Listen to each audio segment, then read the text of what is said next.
Hi friends, எல்லோரும் எப்படி இருக்கீங்க? நல்லா இருக்கீங்களா? நான் ரொம்பவே நல்லா இருக்கேன்.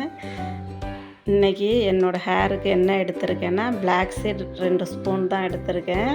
எடுத்து தண்ணியில் கொதிக்க வச்சுருக்கேன். கரெக்டான கன்சிஸ்டன்சி வரையிலேயே ஆஃப் பண்ணி எடுத்து ஃபில்ட்ரு பண்ணிடணும். ஆற வச்சிட்டோம்னா ஜெல்லு வராது.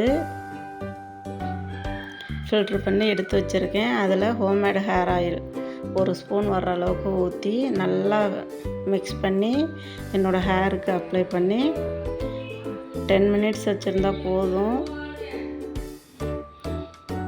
ஹேர் வாஷ் பண்ணிவிட்டு வந்துடலாம். இது மாதிரி நம்ம சின்ன சின்ன ஹேர் பேக் போடையில் நம்மளோட ஹேரும் நல்லா ஹெல்த்தியாக, ரூட்டும் நல்லா ஸ்ட்ராங்காக இருக்கும். ஹேர் ஃபால் இருந்தாலும் ஸ்டாப் ஆகும்.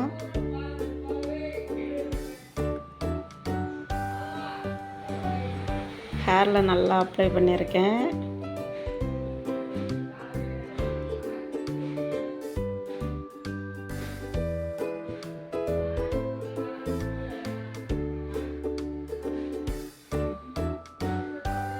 நல்லா எல்லா இடத்துலையும் வர்ற மாதிரி அப்ளை பண்ணிக்கோங்க. பண்ணி கொண்டு போட்டு வச்சுருக்கேன். 10 நிமிஷம் இருந்தப்புறம் வாஷ் பண்ணிடலாம்.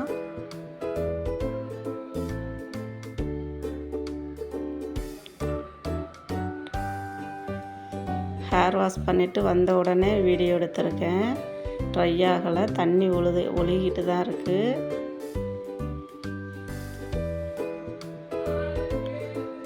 காஞ்சப்புறம் பார்த்தோம்னா நல்லா சில்கியாக ஷைனிங்காக இருக்கும்.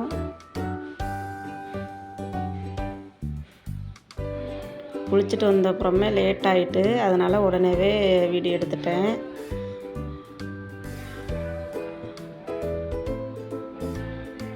எலுமிச்சங்க, நார்த்தங்க, கிடாரங்கெல்லாம் அதிகமாக இருந்துச்சுன்னா வேஸ்ட்டு பண்ணிடாமல் இது மாதிரி உப்பில் அரிஞ்சு வச்சு வெயிலில் காய வச்சு எடுத்து வச்சுக்கிட்டோம்னா தேவையானது எடுத்து 2ஓ 3ஓ கட் பண்ணி நம்ம தேவையான அளவு ஊறுகாய் செஞ்சு எடுத்து வச்சுக்கலாம்.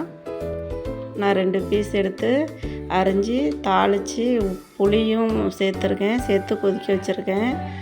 அதில் வெல்லமும் ஆட் பண்ணியிருக்கேன். அப்புறம் வெந்தயம், கடுகு பொடி பண்ணது பொடியையும் அதில் ஆட் பண்ணியிருக்கேன். பண்ணிவிட்டு மஞ்சத்தூள் கொஞ்சம், மிளகாத்தூள் கொஞ்சம்,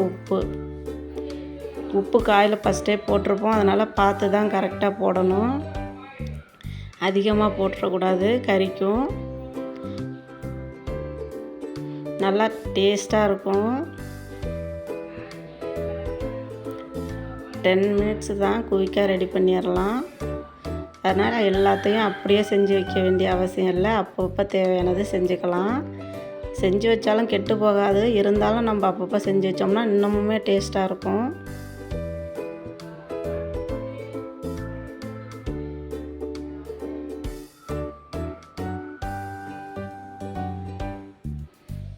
பாருங்கள், தளதளன்னு நல்லா கொதித்து வந்திருக்கு.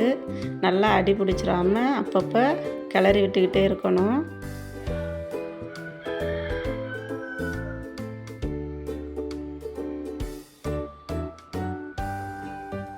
நல்லா குயிக்காக சிம்பிளாக முடிஞ்சிருச்சு. அவ்வளோதான்.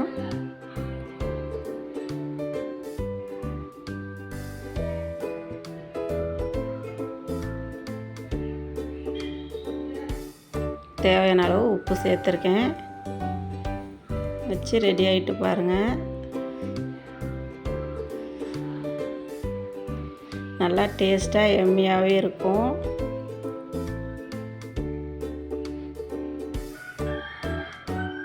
இது ஃப்ரைடே எடுத்தது தான்.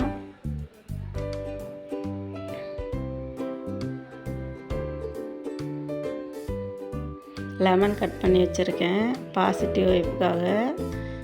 பாதி ஆஃப் லெமனில் வந்து மஞ்சத்தூள் சேர்த்துருக்கேன். ஆஃப் லெமனில் குங்குமம் சேர்த்து கட் பண்ணி வச்சுருக்கேன். நிலவாசப்படிலையும் விளக்கேற்றியாச்சு, உள்ளேயும் விளக்கேற்றியாச்சு. சாமி ரூமில் இதை முக்கியமாக ஃபாலோ பண்ணிகிட்ருக்கேன். கிரகப்பிரவேசத்தப்போ ஐயர் சொன்னது தான் இந்த டிப்பு. எப்போவுமே பருப்பு, அரிசி, உப்பு, புளி எல்லாமே குறையாமல் இருக்கணும். அதுக்காக இது மாதிரி வாங்கி நான் ரெடி பண்ணி அதில் போட்டு வச்சுருக்கேன். இது வந்து 108 மூலிகை சேர்ந்தது. அவர் சாமி சொன்னது வந்து சாம்பிராணி புடையில வெண்கடுகு தான் போட சொன்னாங்க.